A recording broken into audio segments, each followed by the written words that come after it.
We are so glad that you all are joining us for today's conversation on being a safe space, the science of compassion.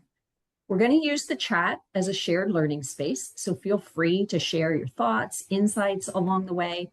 We may not respond to every comment live, but what you share may help others, and it may also form the written recap you'll receive next week.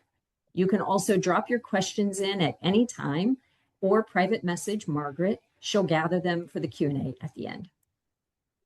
Today, we're going to discuss the neuroscience of safety, the biology of compassion, how to be a safe space and give you practical steps for that, and barriers and self-compassion for providers. Some of you have said that it would be helpful to know ahead of time when we're going to have handouts for you. So just a heads up that you're going to get 2 of them today, language that opens and closes safety, and a provider self-check for before and after a session. I'd like to invite you to take a moment to just fully arrive in this space. We've all come from busy things, and we'll just take that moment to breathe together. So we're going to breathe in for 3 counts and slowly exhale for 6. Y'all ready? Let's go. Breathe in and out. Let's do it one more time. Breathe in and out. Thank you. We're going to open with a scenario. Imagine a woman named Maria. She had an abortion 8 years ago. She has never told anyone. Not her husband, whom she met 5 years ago, not her best friend. She carries it in silence, even though she would like support. Because every time she's almost said something, a look, a tone, an assumption, made her stay quiet. Now, she's taken a brave step and walked through your door, or maybe logged into your virtual group. Her nervous system is asking one silent question. Is this person safe enough for my secret, for my pain, for my truth? Let's just pause a second and imagine being Maria in that moment.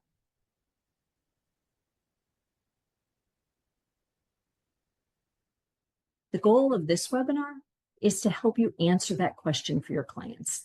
I am safe enough, with your whole self, not just your words, but your biology. In one word, what do you think a person struggling after abortion emotionally most needs from the person sitting across from them, or talking to them on the phone or in a text or in a Zoom call? Just drop in a word in the chat. What do you think someone most needs? Anyone on the team? Oh, we have one here. Acceptance, compassion, empathy, attentive listening, care, space, trust, grace, presence, understanding. Those are wonderful. Thank you so much, everyone, for sharing your thoughts there.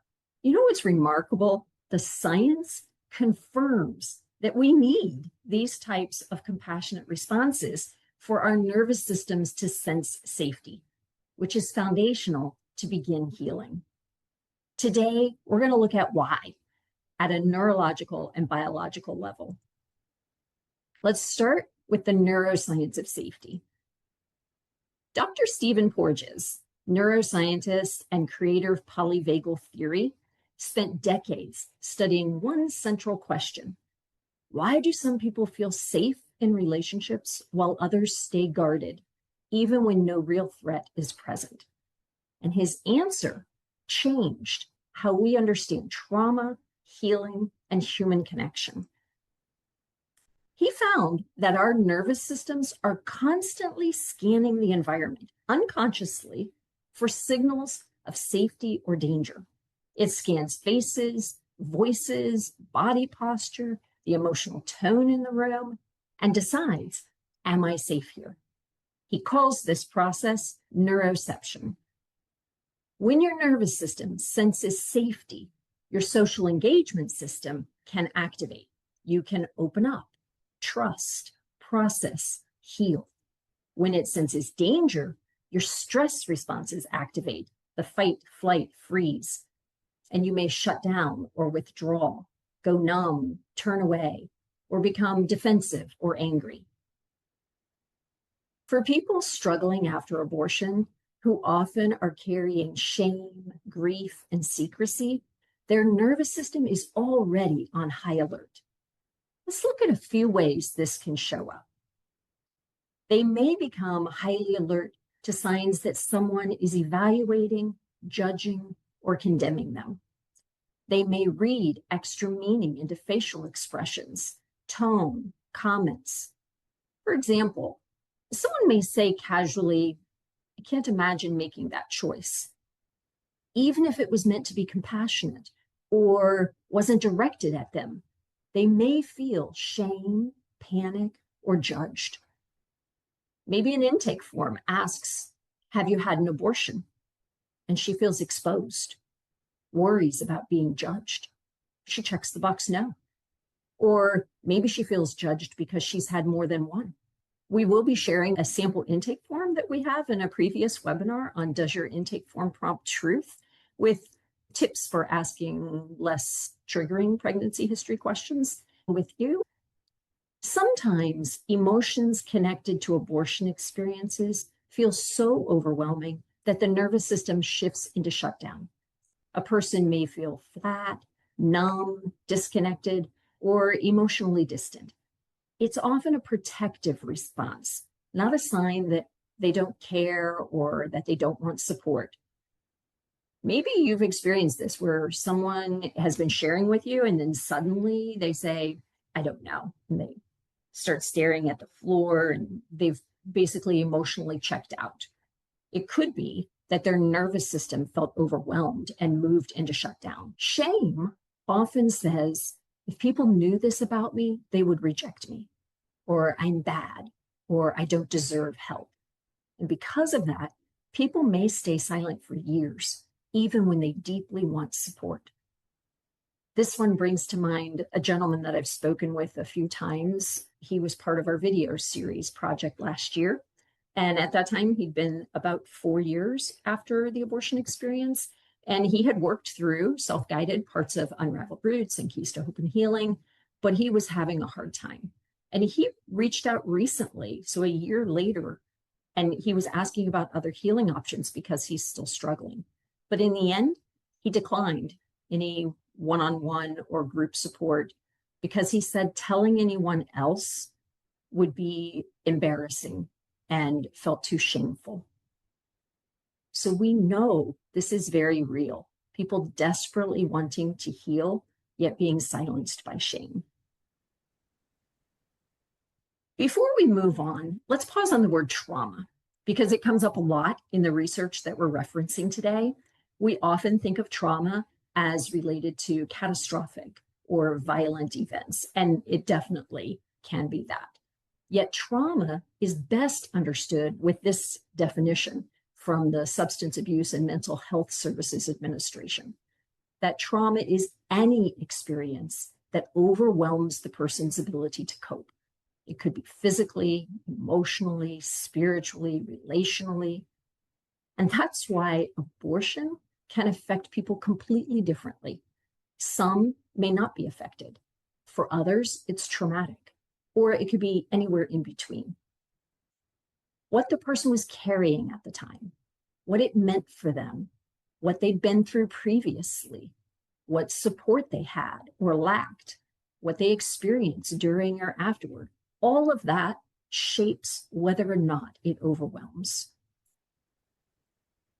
The Body Keeps the Score author, psychiatrist Bessel van der Kolk's research helped show that trauma, painful or overwhelming experiences, don't just affect our thoughts and memories, it also affects the body and the nervous system.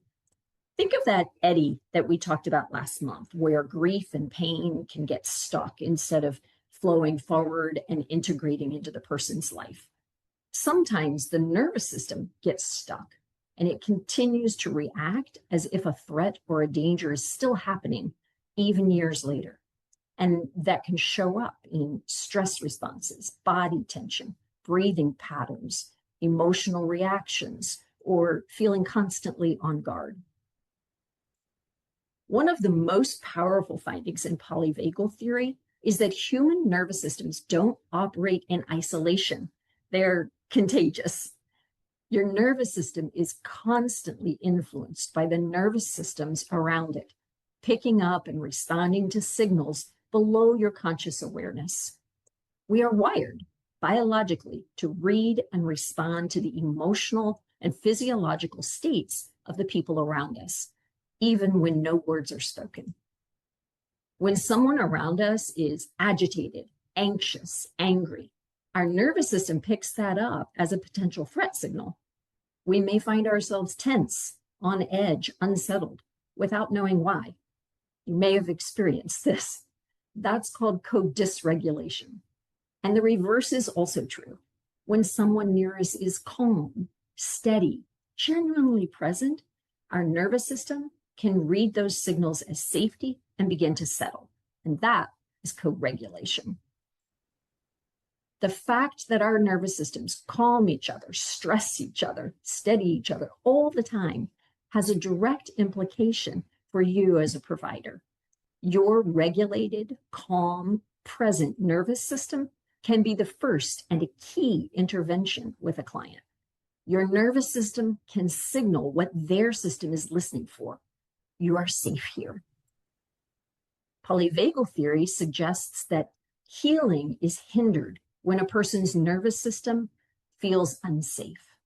When you're stuck in stress response or survival mode, it becomes harder to process emotions, connect with others, reflect calmly and clearly, trust, grieve, or heal. And that's why compassionate, calm, non-judgmental engagement matters so much. You are helping the client's nervous system experience safety and connection, which are important foundations for healing. Sometimes it can be hard for a highly dysregulated person's nervous system to shift out of stress or survival mode. This can happen when their fight, flight, freeze response is active, or if their lived experience has led their nervous system to expect danger. Best practice: don't push, don't interpret their guardedness as rejection, and stay regulated yourself. Over time, your consistent, patient, calm presence can help their nervous system readjust to experiencing safety. Just imagine your partner comes home after a blowout argument with their ex. You are warm, calm, ready to listen, and they snap at you anyway. It's not about you in that moment. Their nervous system is still in the fight. Or imagine a client who got close to something last week, but pulled back, changed the subject, said she was fine.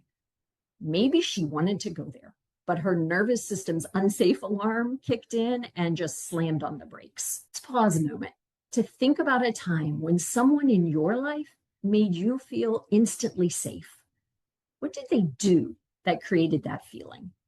Not really what they said, but what do you think may have made your nervous system let you feel safe in that moment?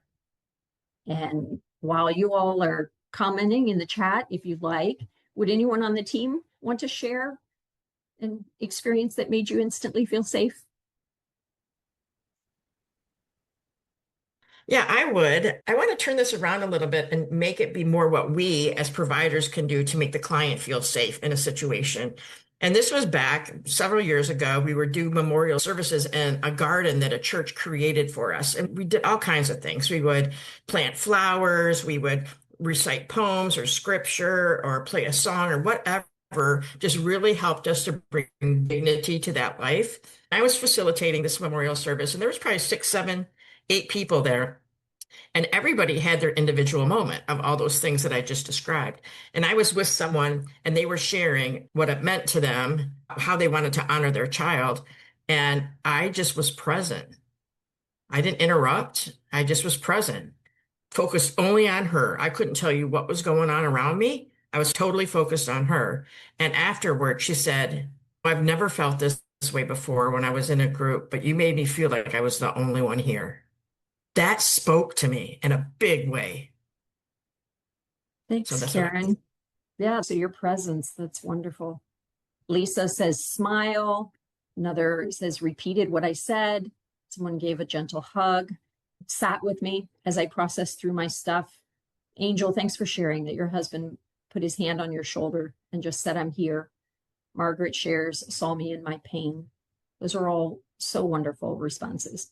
The smile is also one for me. Valerie shares that presence is so important, just letting them know you're being seen and heard, letting you share your space, calling me by my name. It's beautiful. That's really important. My daughter actually, my little one, had a third grade teacher who called them by a number. It was not a safe environment feeling.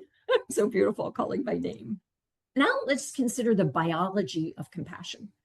Compassion is not just meaningful emotionally, it has measurable effects on the nervous system, and it helps create the biological conditions where grief and painful emotions can be processed. In last month's Abortion, Grief, Moving from Stuck to Healing webinar, we compared empathy, absorbing that I feel what you feel, to compassion, responding that I see your pain, I care, and I want to help. From a neuroscience standpoint, empathy actually activates the part of your brain that processes pain and distress, and that supports a personal experience of the feelings. It's why empathy can feel emotionally heavy and overwhelming. Compassion, on the other hand, activates the part of the brain connected to care, bonding, social connection, resilience, and positive emotions and motivation. A group of researchers studied healthcare providers and what helps develop compassion in care settings. One thing that I found really interesting in this research is that compassionate skills can be taught. Things like listening well, acknowledging emotions, communicating support, and helping people feel understood. But the study also found something important. Compassion is more than technique. Clients often sense the difference between someone using communication skills and someone who feels genuinely present, kind, and emotionally grounded. I think that connects a lot to what we've talked about today. Nervous systems pick up authenticity. The researchers also found that self-awareness, reflection, and self-care mattered because what we bring into the room affects how people experience us. Providers in the study also talked about how compassion grows through things like nurturing virtue, reflection, hearing client stories, observing other providers' compassionate care, and considering your own suffering and the compassionate support that you've received. And they also pointed out that organizations matter too. It's much easier to sustain compassion in environments that support providers rather than constantly exhausting them. So yes, compassion is what we say, and it's also how we show up. This ties in well with grief expert David Kessler's 6 needs of a grieving person. The first 2 needs are having your pain and grief witnessed and being able to express what you're feeling. And we've talked about these previously and connected them to grieving, storytelling, and other aspects of abortion healing. Today, we're going to look at why these impact grief healing, the neurobiology behind them. So we're going to build on the image that we used last month of moving out of the stuck eddy and toward integration. The yellow here represents the healing impact of compassion. When someone feels genuinely seen, heard, and responded to without judgment and with compassion, their nervous system often begins shifting out of the threat protection and toward regulation, which is necessary for healing. In other words, you're witnessing someone's grief and struggle matters for them physiologically, not just emotionally. And the same is true for being able to express emotions. A study by researcher James Pennebaker found that people who expressed previously withheld emotional experiences showed measurable improvements in stress regulation, immune functioning, and psychological well-being. And polyvagal theory suggests that speaking and being actively listened to are closely connected to the part of the nervous system associated with safety, connection, and social engagement. So speaking your story can have a regulating effect for you when it happens in a safe relationship. Putting painful experiences into words can help connect emotional and bodily experiences with conscious understanding. And these help the person process what happened and their feelings, which supports integration and healing. This all matters because how safe your nervous system feels changes how you think, how you feel, how your body reacts, how open or guarded you become, and how easily you connect with others. And when your nervous system senses safety, your body can relax, your breathing slows, you can think more clearly, you can become more open to connection, and talking and listening feel easier. So what can you do to be that safe space, to compassionately witness someone's grief and pain and allow them to share their experiences and emotions? We're going to talk about 5 practical steps you can take to be a compassionate, safe space as abortion healing providers. Resetting internally, signaling safety, listening and staying present, remaining curious, and guiding re-entry. These practices are all grounded in the science and research we've talked about today. Before we can help someone else feel safe, it helps to notice our own internal state that we're bringing into the room. After all, it's really hard to co-regulate someone else from a dysregulated state. Maybe you've just arrived after rushing to get to work and fighting heavy traffic. Maybe you just came from a heavy emotional session with another client, or maybe your mind is simply on the million other things on your to-do list today. Whatever it may be, take some time before the next client or group, even if you only have a minute or two, to do an internal reset. There are many grounding practices you can do. Our activity guide for facilitators has a section on grounding and regulating activities that you can use with clients, and these would also work well to use for yourself.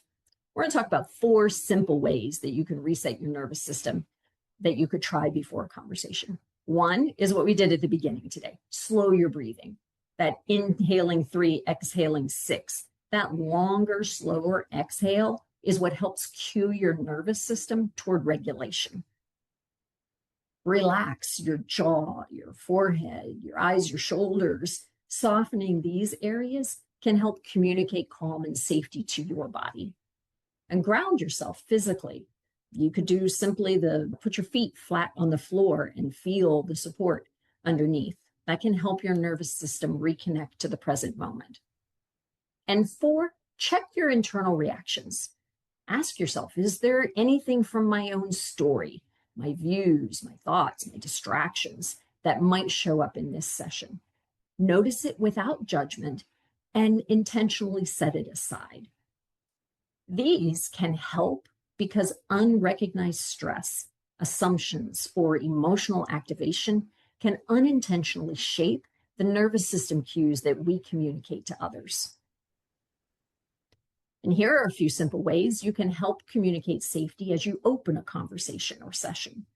Make gentle eye contact, soft and natural, not intense or overly focused. Aim for an open posture. Keep your arms relaxed and uncrossed. Turn your body toward the other person. Use a calm, warm tone of voice. This can help the other person's nervous system settle, whereas a flat, tense, sharp tone can activate their response. Maintain a slower pacing. Rushing can unintentionally communicate stress, urgency, or discomfort. A few best practices can help you stay present and really receive what the client is sharing. First, listen for the emotional heart of what they've shared and mirror it back using their language. For example, a client may share for several minutes, and part of what they said was that they showed up for everyone around them, but no one noticed. And you pick up on that and say, you kept showing up even when no one noticed. That's a lot to carry alone. You're showing them that you caught the part that mattered. And notice that we're not over-interpreting or labeling the experience for them, like saying, that sounds exhausting and isolating. We're leaving space for them to decide or name what it meant. Second, hold silence and offer space. Silence can feel really uncomfortable, so we tend to fill it. But silence gives people room to process. Their nervous system may need a moment to catch up. I remember one of my very first phone conversations with a man whose abortion experience was recent and raw. And I had recently at that time heard Karen talking about holding silence. And the man suddenly went quiet for several minutes. I wondered if I should say something. Maybe he didn't want to answer that question, but I just kept holding the silence. And eventually he continued with his story. At the end of our conversation, he thanked me for being patient when he needed to pull himself together. I didn't know what was going on. We were on a phone. I couldn't see that he was emotional. I didn't know his intense thoughts, but that awkward silence was really important and full of meaning for him. The third tip is to let your whole presence communicate, I'm with you. People can sense when we're fully present or distracted or trying to move things along. And small things can communicate a lot. Your settled posture, paying attention, gently nodding, simple encouragers like and reflecting back a meaningful phrase and letting it sit for a moment. For example, someone may say, nobody asks if I'm okay. They just want me to move on. And maybe you simply reflect, nobody asks, and hold it for a beat. That kind of specific reflection can help people feel heard without interrupting their process. Now, use these in moderation so you don't end up sounding scripted or unnatural. Just think of them as tools in your toolbox. And finally, pay attention to nonverbal cues. Sometimes a person's nervous system is communicating something that shows up before their words do. We went into depth on reading client cues and building trust and connection a few months ago, and we'll link to that for you. Brené Brown's research found that compassion is one of the most powerful antidotes to shame. And the gateway to compassion is curiosity. Exploring is about gently helping the person make sense of their experience and emotions. Remaining curious and asking open, non-evaluative questions can help regulate their nervous system to stay connected and engaged rather than move into protection or defense. Here's the difference. Evaluative language encloses safety, whereas curious language opens safety. For example, think about the nervous system impact of someone asking you, why did you make that decision? Versus what was going on for you at the time? The first may trip your threat alarm and activate your defenses. The second is neutral and non-threatening. Or consider that must have been so hard or lonely or irritating versus tell me more about what that was like for you. The first assumes, diagnoses, and interprets, and the second invites reflection. It's also meaningful to follow the person's language and pacing. If they're speaking emotionally or vaguely, it may be because their nervous system is on alert. So when you slow down rather than push for clarity, it can communicate safety. Third, part of compassionate exploration is helping people put words to experiences that they may have never spoken aloud before. This can help reduce shame and help their experience and grief feel more manageable and integrated. People may not know fully what they feel right away. Often understanding unfolds gradually. Giving space for discovery instead of rushing to solutions or conclusions can help their nervous system engage. We're going to move forward, but we invite you to add into the chat curious language that you found helps clients explore and feel understood. And this is the first handout that you'll receive, which is language that opens and closes safety. When someone shares something vulnerable or emotionally painful, their nervous system can remain emotionally activated even after the conversation itself ends. And that's why closing matters. A good closing helps someone transition out of vulnerability with greater steadiness and regulation rather than feeling abruptly dropped back into their daily life. Let's talk about a few best practice closing tips to help the client leave feeling grounded.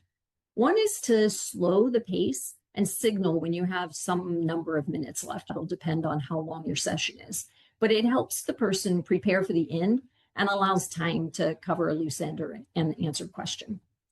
Some of you may like to briefly summarize the main points of the session or ask something like, I see our time is winding down. What would you most like to remember from today, or what feels most important? 2, help the client check in and reconnect to the present moment before wrapping up. Might offer a moment to breathe, sit quietly, or a grounding exercise, which, you guessed it, you can find in the activity guide for facilitators.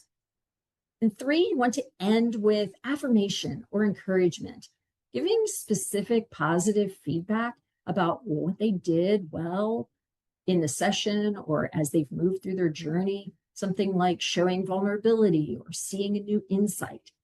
Your acknowledging that can help their growth and build trust and connection. It could be something simple like saying, I know it's not easy to talk about this. You did it. You have a lot to be proud of. And last, you want to discuss homework or the next session or next step details. Having material or an activity to continue processing between sessions is a really key part of their healing journey. Guided re-entry, all of these, helps communicate you're not being rushed out of this moment. You can leave feeling steadier than when you came in. And for you as providers, this guided re-entry is an important step too, because it helps your nervous system to slow down intentionally at the end of emotionally heavy conversations, which can help you transition more gradually as well.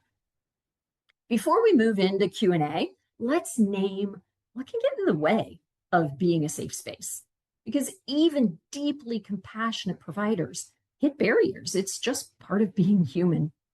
Awareness helps us stay healthier and steadier and more effective long term. We're going to look at 5 things that can get in the way of being a safe space. These aren't everything that exists, but they're 5 that you might come across. Vicarious trauma and secondary traumatic stress. When we sit with painful stories over time, our nervous systems can be activated too. You might notice emotional exhaustion, irritability, numbness, difficulty turning work off, cynicism, trouble staying present. And sometimes this happens gradually enough that we don't fully notice it until we're already depleted. Another barrier can be our own unresolved experiences. Maybe you carry griefs, regrets, wounds, unresolved emotions in your nervous system. That lived experience can deepen your compassion and connection tremendously. And it sometimes can lead to feeling emotionally triggered, to rushing someone toward healing that you wish you'd had, to become reactive or personalize someone's decisions or emotions. Sometimes you might encounter clients whose beliefs, views, emotions, or decisions feel very different from your own framework, and that can create internal tension, emotional, moral, spiritual, ideological, and that tension can affect how we show up. Burnout. Maybe you keep showing up, you say the right things, you use the right skills, but internally you're exhausted, disconnected, maybe even resentful or numb. And your client's nervous system can often pick up on that difference. And sometimes, especially when a client's story feels deeply personal or familiar, compassion can slip into emotional merging and over-identification. We may start feeling responsible for fixing, preventing, or carrying what isn't ours to hold. I invite you to consider, what obstacles do you experience or have you observed in being a safe space? So we'll give you a beat and invite the team. Would anybody like to share their experiences of obstacles? Oh, I saw Kylie. Come off mute and share. I'd like to share. There's actually three things that came up for me when you asked this question, Michelle. The first was my previous work environment. Before I came to Support After Abortion, I worked for a leader whose philosophy was that if you hire the right people, they should not require much of management's time.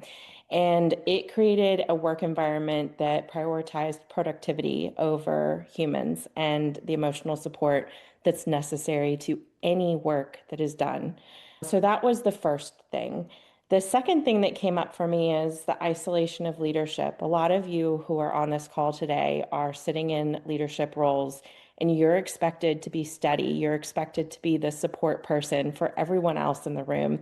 And you might not have a space and place to process your own stress and your own grief and your own emotional exhaustion. I'm looking at you all leaders and saying, find your person, find your support team, because you deserve to have support too.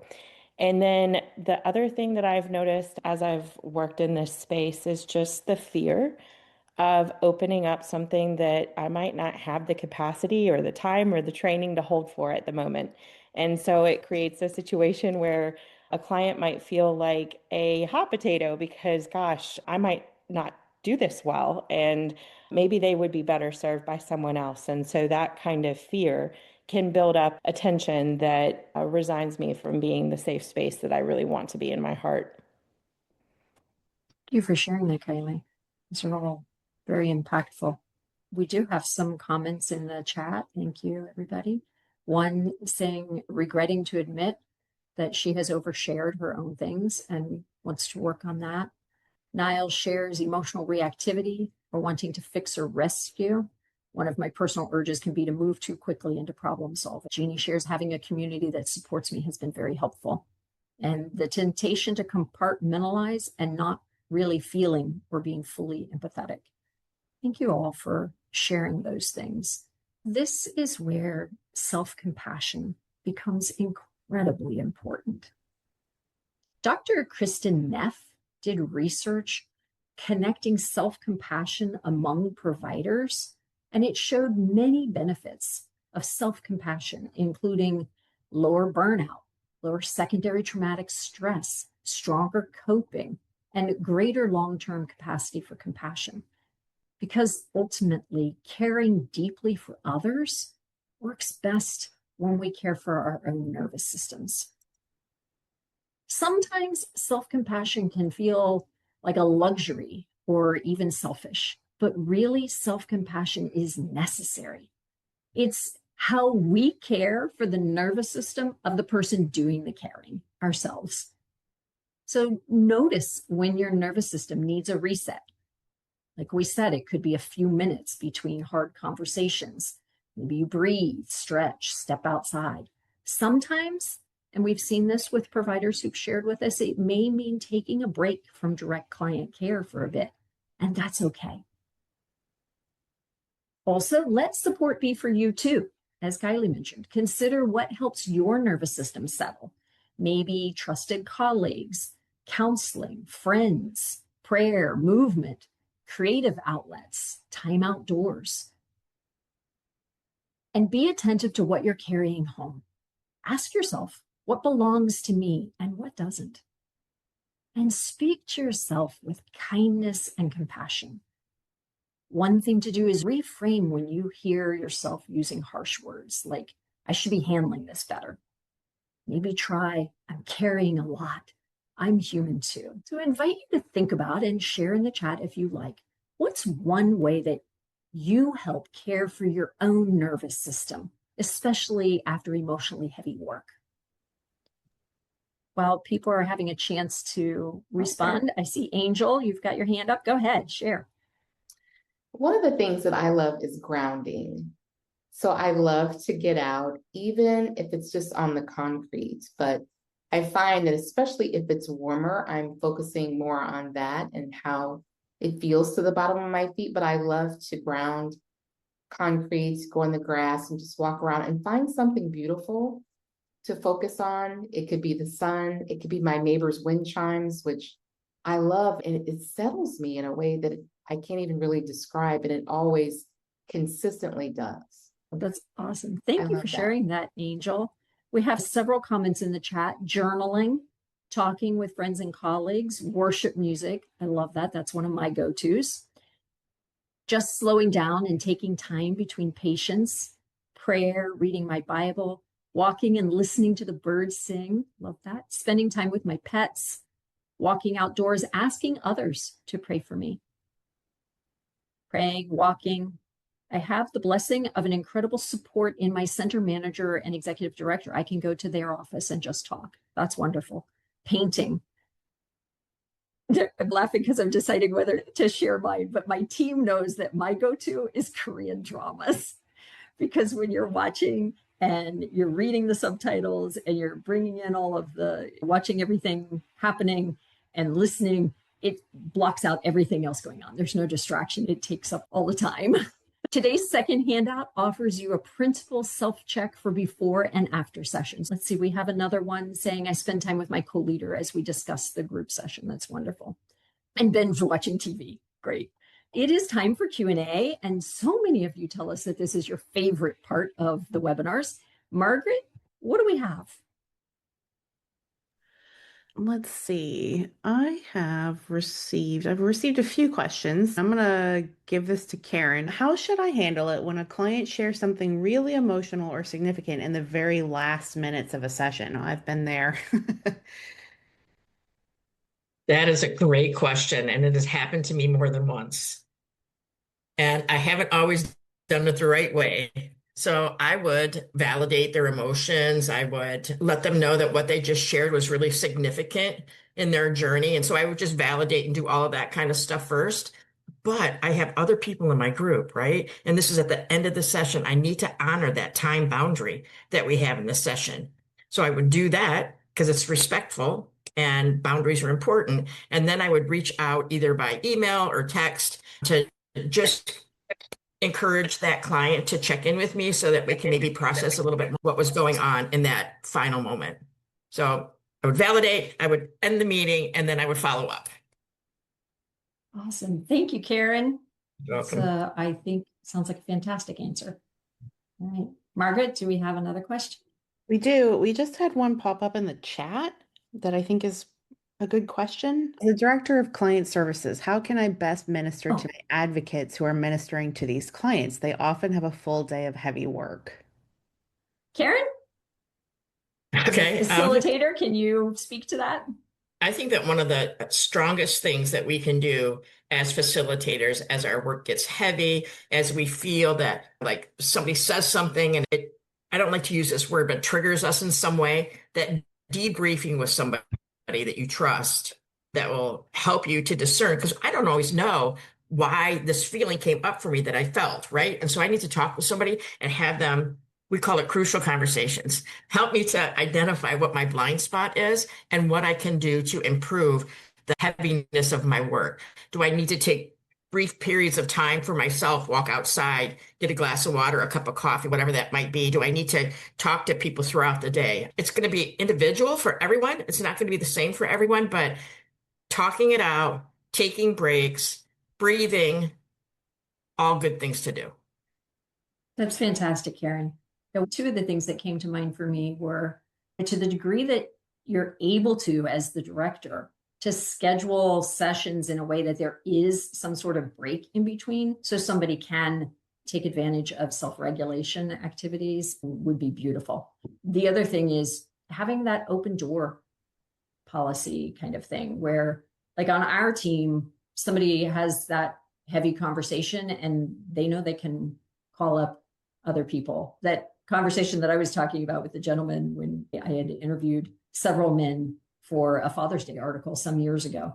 And one of those was my first conversation with somebody who was raw after an abortion experience. And it was on a weekend because that's when he was available. But I texted Karen. I'm like, can you talk?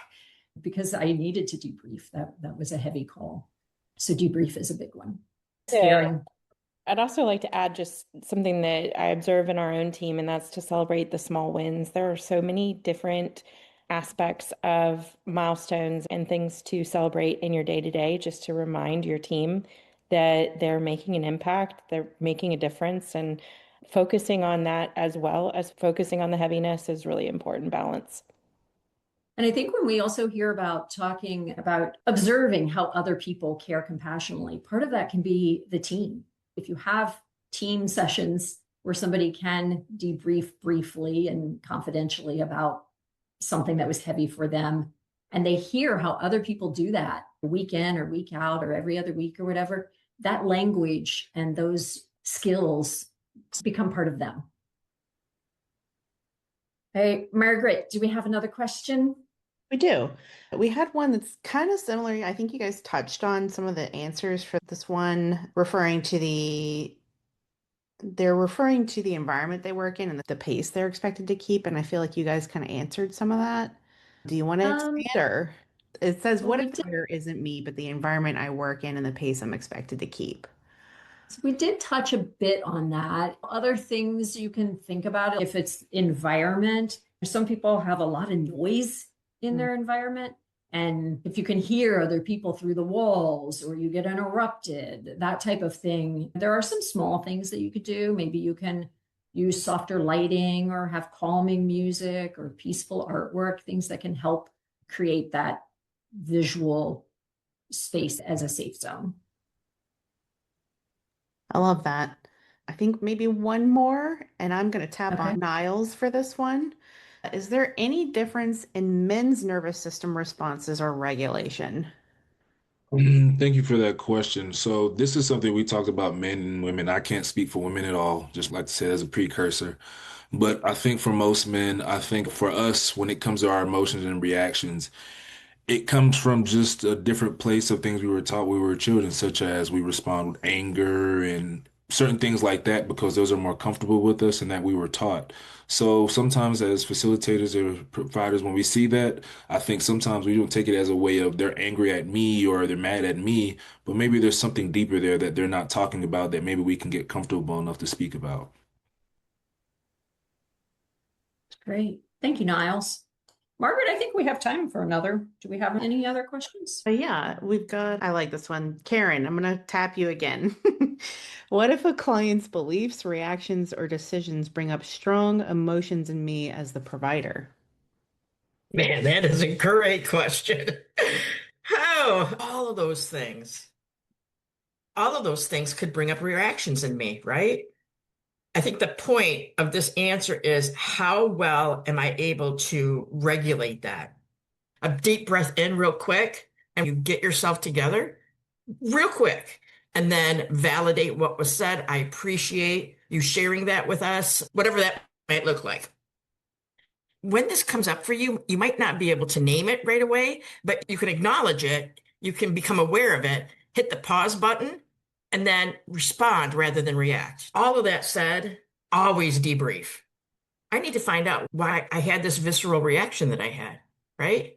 You need to help me better understand, why am I responding? Is there some trauma in my past where it just triggered me? I need to become aware of those things, because if I'm not aware of them, I can't recognize them and I can't not react to that. That's great. Thank you, Karen.